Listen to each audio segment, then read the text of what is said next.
XIV y finalizó en 1918. Estuvieron involucrados dos grupos, la Triple Alianza y la Triple Entente. La Triple Alianza la formaba el Imperio Austrohúngaro, el Imperio Alemán e Italia. Y la Triple Entente la formaban Francia, Reino Unido, el Imperio Ruso, y más tarde se unió Estados Unidos a luchar con la Triple Entente. Ahora, vuestro tío Antonio José Federico de Larra nos va a contar cuáles fueron las principales causas humanas, económicas y sociales de la guerra. ¿Por qué se llamó la Gran Guerra? ¿O por qué fue tan devastadora? Vamos a ver. Aquí Mariano José de Larra. Como os decía antes, mi compañero, os voy a hablar sobre la Primera Guerra Mundial, conocida como la Gran Guerra, y cuáles fueron sus consecuencias. Hubo grandes pérdidas humanas, grandes pérdidas militares. Bueno, básicamente se llamaba la Gran Guerra porque nunca había habido una guerra tan devastadora. Nadie se pensaba que iba a ser tan mortífera, con tantas muertes y con tantos daños producidos, no solo a los seres humanos, sino también a las tierras. La gente se pensaba que iba a ser esas típicas guerras en las que se enfrentan dos bandos, uno gana, otro pierde, y luego cada uno se va a su casa y fin. No. Esta guerra fue tan dañina porque empezaron a utilizar armas químicas que dejaron secuelas hasta en 3 generaciones, no solo de seres humanos, sino también en la agricultura, en los campos, en los animales. Dejaron a mucha gente mal. Bueno,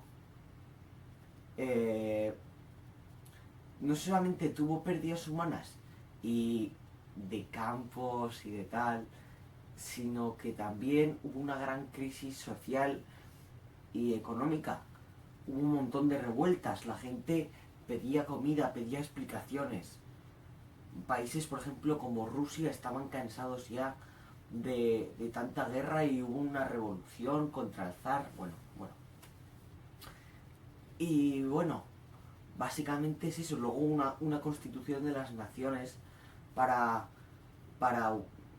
digamos, poner en común los males. Y pues los países perdidos, por ejemplo, que habían perdido, por ejemplo, el Imperio Austrohúngaro tuvo que deshacer su imperio. O por ejemplo, el Imperio Alemán tuvo que pagar una gran deuda. Espero que os haya quedado claro cuáles son las consecuencias humanas, económicas y sociales de la guerra que os ha contado vuestro tío. Ahora va a venir mi tío Wilson, presidente de los Estados Unidos. Y nos va a contar, bueno, pues un poco cuáles fueron los puntos de las negociaciones, los 14 puntos, ¿eh? Aquí sí, Wilson, venga, vamos, cuéntanos. Hola, soy el presidente Wilson, el presidente de los Estados Unidos, y os voy a decir los 14 puntos de negociaciones que yo propuse y que hoy en día os voy a explicar a vosotros. Creo que de los 14 puntos que hay, lo más conveniente es que yo os diga los 4 más elementales. El primer punto que yo nombraría sería los convenios abiertos y la no diplomacia secreta en el futuro. Con esto me quiero referir a que no haya ningún plan secreto como el de Alemania para invadir Francia. Es que esto provoca una gran tensión entre los países que queremos eliminar y que yo he propuesto como primer punto de los 14.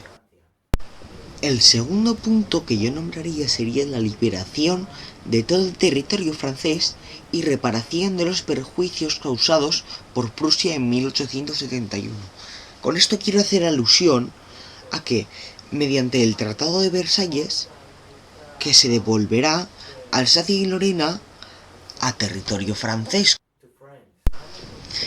El tercer punto de nuestra lista sería la oportunidad para un desarrollo autónomo de los pueblos del Imperio Austrohúngaro. ¿Qué queremos decir con esto? Con esto queremos decir que, ya que como con el Tratado de Saint-Germain el Imperio Austrohúngaro se disolvió, Austria y Hungría ahora se convertirán en naciones culturales totalmente independientes. Como último punto dejado para el final, nuestro último punto, que por aquello no menos importante, que sería el siguiente: la creación de una sociedad general de naciones a construir mediante pactos específicos con el propósito de garantizar mutuamente la independencia política y la integridad territorial, tanto de los estados grandes como de los pequeños. Con ello quiero crear una iniciativa con una organización suprarrenal. Ahora vamos directamente desde Francia con Yamé Javé y nos va a contar cuál fue la posición de París, las consecuencias que tuvo, cómo actuó, lo duro que fue, los tratados finales que hubo. Aquí desde Francia, un poco solamente para comentar cuáles han sido los aspectos, cuáles fueron los aspectos de cómo actuó Francia, París, respecto a la Primera Guerra Mundial, que actuó pues de manera muy rígida porque al parecer tenía mucho rencor con Alemania y otros países. Y cuáles fueron los tratados finales. En el Tratado de Versalles, respecto a lo militar, pues se acordó que el ejército de Alemania se reduciría a 100.000 hombres y que tendría que entregar la flota a Francia. Respecto a lo económico, se acordó que Alemania tendría que pagar grandes indemnizaciones a Francia y que si no las pagaba, Francia y Bélgica tendrían derecho a explotar sus recursos naturales en la cuenca de Ruhr. Pues ¿cuáles eran los recursos? Pues eran bosques, minería de hierro. También respecto a lo territorial, fue un golpe muy bajo para los alemanes, a la Alemania, porque tuvieron que devolver Alsacia y Lorena a Francia y parte de territorios de Bosnia se tuvieron que devolver a Bosnia. En los otros 4 tratados, en el Tratado de Saint-Germain, en el de Segres, en el de Trianon y en el de Neuilly, ocurrió algo muy parecido. En el Tratado de Saint-Germain y en el de Trianon se acordó en ambos que el imperio austrohúngaro se tendría que desintegrar. En el Tratado de Segres se acordó que el imperio turco también desaparecería y que Oriente Medio tendría que devolver parte de sus territorios a Reino Unido y a Francia. En el tratado, sin embargo, de Neuilly se acordó que Bulgaria cedería parte de sus territorios a Grecia, Rumanía y Serbia. Eso es un poco. Muchas gracias, y a ver. Ahora a continuación vamos a ver cómo acabó Europa. Vamos a ver los distintos mapas, cómo cambiaron los mapas de Europa. Nos cuenta Doro el explorador. Cuéntanos cómo estás. Sí, aquí el experto en demografía y cartografía solamente voy a comentaros hoy un poco los 3 grandes aspectos que cambiaron en el mapa de Europa tras la Primera Guerra Mundial. El primer aspecto, un poco así para comentar, fue la desintegración del imperio turco, austrohúngaro y el otomano, que con los distintos tratados se acordó, como el Tratado de Saint-Germain, el de Versalles, el de Segre, Neuilly, se acordó que se desintegraría, el de Trianon. El segundo aspecto que se puede mencionar fue la creación de estados tapón. Unos estados que se empezaron a utilizar como tapón para prevenir o para parar el pánico rojo. Pánico rojo hace alusión a la bandera de Rusia en esos momentos del comunismo. Era una bandera roja, un martillo y una hoz, que representaban el comunismo, obviamente, y tenían miedo pues que el comunismo se siguiera expandiendo fuera de Rusia, ya que el destino final del comunismo era expandirse por todo el mundo, así que los estados tapón lo que hacían era prevenirlo, pararlo. Y el tercer aspecto fue que Alemania perdió grandes territorios, como Alsacia y Lorena, que habían pertenecido a Francia desde 1871, desde la guerra franco-prusiana. Y también pérdida o la empleación de estados como Polonia y Dinamarca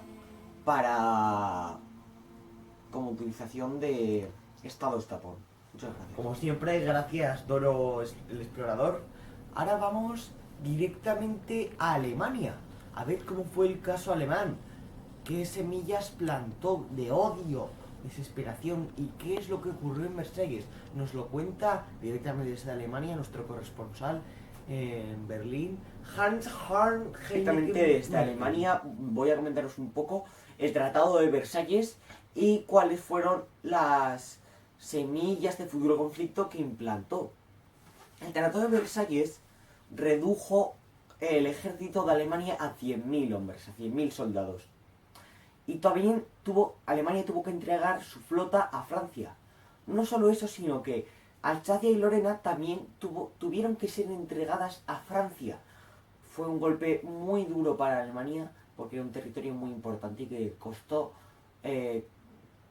conquistar mucho. Alemania también tuvo que dar parte de sus territorios a Bosnia y Alemania tuvo que pagar grandes indemnizaciones a Francia y si no las pagaba, Francia y Bélgica podían explotar sus recursos naturales como la minería del hierro, los bosques, etc. Esto incentivó un gran sentimiento de odio, rencor y de venganza de los alemanes hacia Francia. Tenían que estar trabajando todo el día para poder pagar esas indemnizaciones hacia Francia. Esto provocó gran odio entre los alemanes. Muchas gracias, compañero. Y espero que os haya quedado un poco más claro a todos el cuento que está basado en historias, hechos reales. Entonces, me gustaría dar gracias a todos los compañeros, a Tito Wilson, a todos.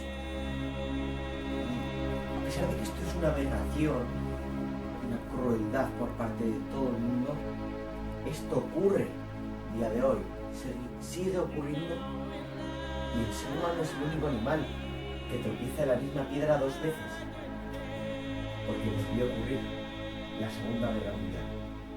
Pero eso es otra historia.